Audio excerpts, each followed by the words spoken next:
കോഴിക്കോട് വടകരയിൽ 17-കാരൻ സ്വയം ജീവനൊടുക്കിയതിൽ ദുരൂഹത ആരോപിച്ചു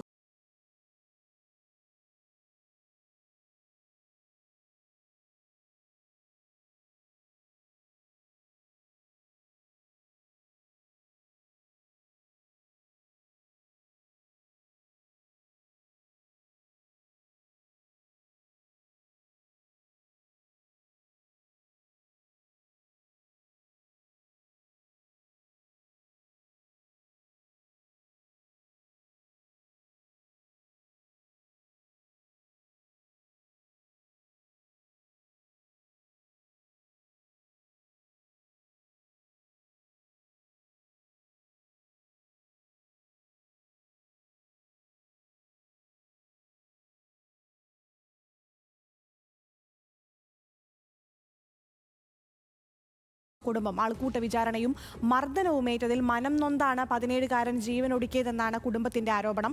ഈ മാസം 12-നാണ് വടകര അഴിയൂർ കോറോത്ത് റോഡ് സ്വദേശി അഭിജിത്ത് KM ജീവനൊടുക്കിയത്. സംഭവത്തിൽ കണ്ണൂർ ചൊക്ലി പോലീസ് 6 പേർക്കെതിരെ കേസെടുത്തിട്ടുണ്ട്.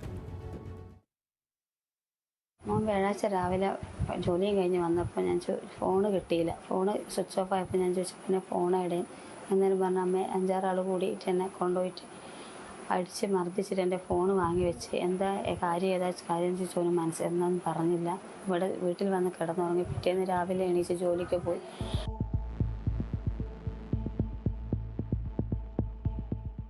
ഇക്കഴിഞ്ഞ ഞായറാഴ്ചയാണ് 17-കാരൻ അഭിജിത്തിനെ വടകര കോറോത്ത് റോഡുള്ള വീട്ടിൽ ജീവനൊടുക്കിയ നിലയിൽ കണ്ടെത്തിയത്. മരിക്കുന്നതിന് മിനിറ്റുകൾക്ക് മുൻപ് അമ്മയോട് സംസാരിച്ചപ്പോഴാണ് തലേ ദിവസം തന്നെയും സുഹൃത്തുക്കളെയും കണ്ണൂർ ചൊക്ലിയിൽ വെച്ച് ഒരു സംഘം ആളുകൾ ചേർന്ന് മർദ്ദിച്ചെന്നും ഫോൺ പിടിച്ചു വാങ്ങിയെന്നും ശരീരമാസകലം വേദനയുണ്ടെന്നും പറഞ്ഞത്. ഫോണും കൊണ്ട് കൊലാരിയിരുന്ന് കുറച്ച് സമയം കളിച്ചപ്പോൾ ഞാൻ ചോദിച്ചു എന്താണ് എനിക്കൊരു മൂടായിട്ട് പോലെ ഒന്നുമില്ലമ്മ, ഞാൻ കുറച്ച് നേരം കിടന്നുറങ്ങട്ടെ, ക്ഷീണമുണ്ട്, രാത്രി പിന്നെ ഉറങ്ങിയില്ല, അവിടെ നിന്ന് ഭയങ്കര ക്ഷീണമായിട്ട് ഞാൻ കിടന്നുറങ്ങിയില്ല, അതുകൊണ്ട് ഞാൻ ഇവിടെ കുറച്ച് കിടന്നുറങ്ങട്ടെ എന്ന് പറഞ്ഞ് അകത്ത് കയറി വാതിലടച്ചിട്ട് ഞാൻ വാതിൽ മുട്ടി തുറന്നപ്പോൾ കുറച്ച് വന്ന് പുറത്തിരുന്ന് എന്നോട് സംസാരിച്ചു. പിന്നെ കുറച്ച് കഴിഞ്ഞപ്പോൾ വാതിൽ മുട്ടി തുറക്കുന്നില്ല.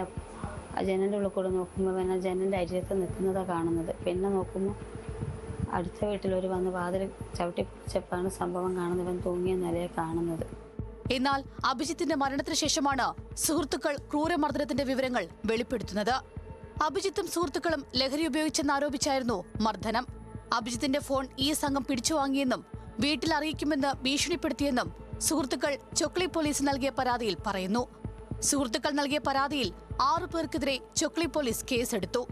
കണ്ണൂർ സ്വദേശികളായ റിസ്വാൻ, അഭിനവ്, ഷാമിൽ, നസീഫ്, ഷഹബാസ്, മിസ്ഹബ് എന്നിവർക്കെതിരെയാണ് പോലീസ് കേസെടുത്തത്. കേസെടുത്തതിന് പിന്നാലെ പ്രതികൾ ഒളിവിലാണ്. ന്യൂസ് മലയാളം, കോഴിക്കോട്.